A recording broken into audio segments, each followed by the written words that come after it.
But there's nothing more important than what I'm going to do today, this afternoon. And there's nothing more important for the children of this state and for the future of this state than for us to put an emphasis on the most important time in the life of a child, and that's the first 4 to 5 years of that child. And that's why I'm so passionate about it. You know, I practiced medicine for 35 years. I saw many children as they would develop. And over that period of time, I would watch those children. And I would see a 6-month-old or an 8-month-old come in to see me with whatever they had, atopic dermatitis or whatever they may have had. And I would see that little child, they would be happy, they would be smiling, and I would talk to them, and their eyes were bright, and they were responsive. And I would continue to follow that child as time went by. And many of those children, by the time when they were 5 years old, they had become dull. And their eyes were dull. And they didn't respond the way they did when they were 6 months old. And the reason they didn't is because they had really no stimulation.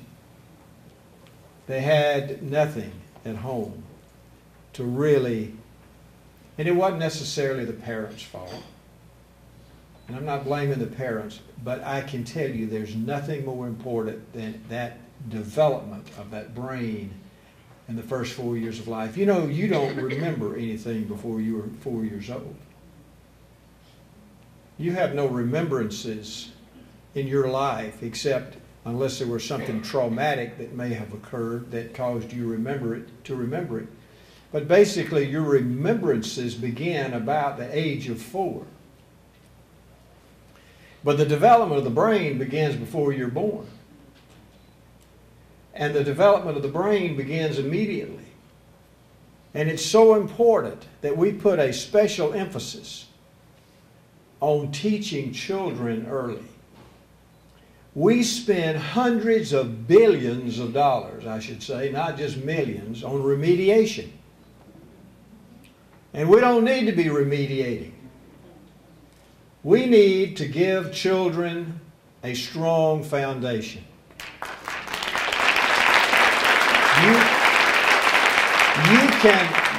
You cannot build a solid building on sand.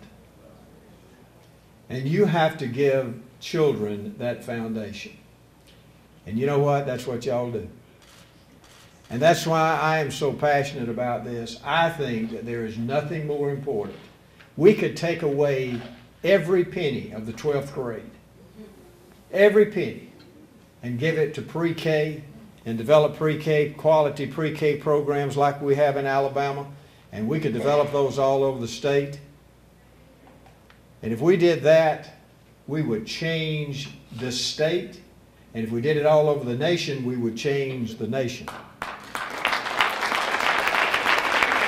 I want to say that I have had a good relationship with Arnie Duncan.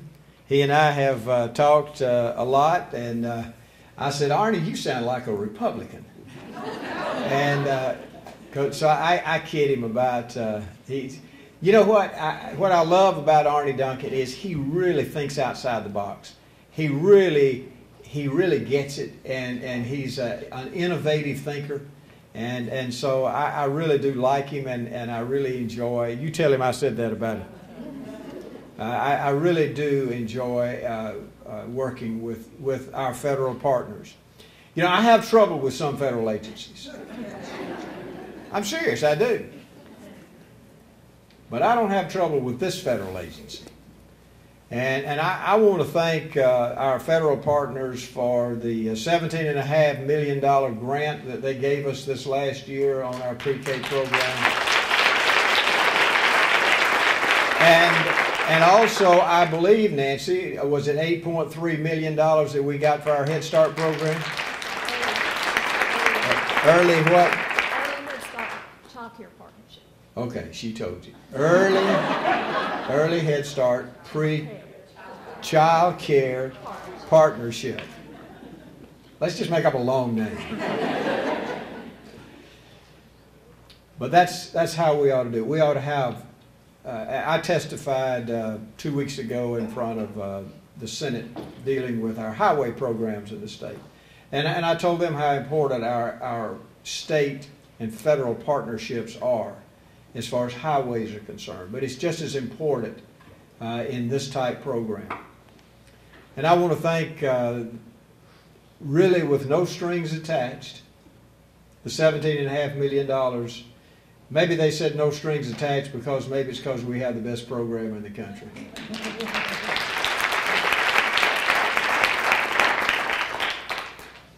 But if we can do that every year for the next 4 years, and I'm going to continue to increase every year in my budget that I send to the legislature, they've been very good. I want to say this, our legislature has been so good about helping us and supporting us and allowing that to stay in there. But we're going to increase it again, $10 million every year as long as I'm governor.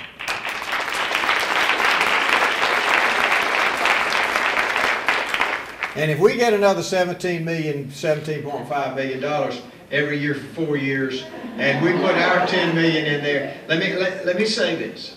Every child will have the opportunity in the state of Alabama in the next 4 years, every child or every system, am I right? How are we doing it? Every system? Every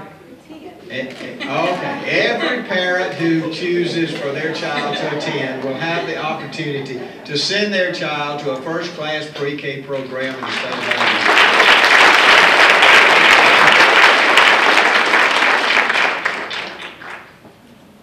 And that'll be a great accomplishment. And let me tell you what's so important.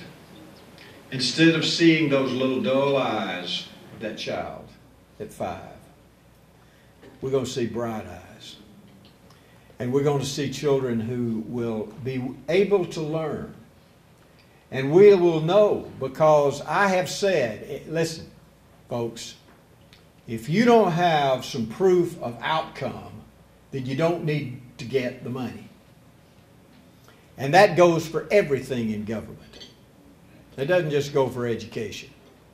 I told Tommy Bice yesterday, I said, Tommy, I want you to prove to me that AMSTI and that the Reading Initiative has shown some results.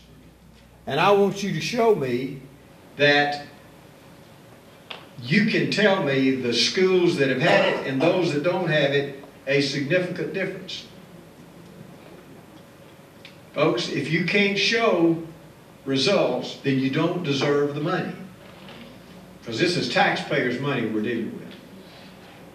And the great thing about our voluntary pre-K program is we have the results. And we know that it works. There's less remediation. There's less special ed. There's less retention. They do better, so much better at the 3rd grade level in math and in reading. And so we know that it works. And we have the statistics to prove it. And we need to continue to look at that. We need to continue to look at statistics. We need to make sure that everything that we do shows results. I want to thank all of you that are involved in our great pre-K program. And Gina, thank you. And Nancy, thank you for what you do. And so many of we're working with our Head Start programs, and we're even merging some of those and working together with those 2 programs. But we have to reach these children at an early age. As I said, remediation is not the answer, even though we have to do it. That ought not to be our goal, is to remediate. Our goal is to give them a strong foundation from the beginning, then we don't have to remediate. Not as much. I mean, I'm not saying that we still don't have to do that some. But we really don't have to do that as much. And we won't be 25th in math in the world. And I don't know what we are in reading and some of the others. But folks, we need to start from the beginning And we need to start where it is the most important and it gives the best results, and that's what y'all do every day. So I want to thank you for that. I want to thank our federal partners. I want to thank all of you who work so hard, and let's continue this.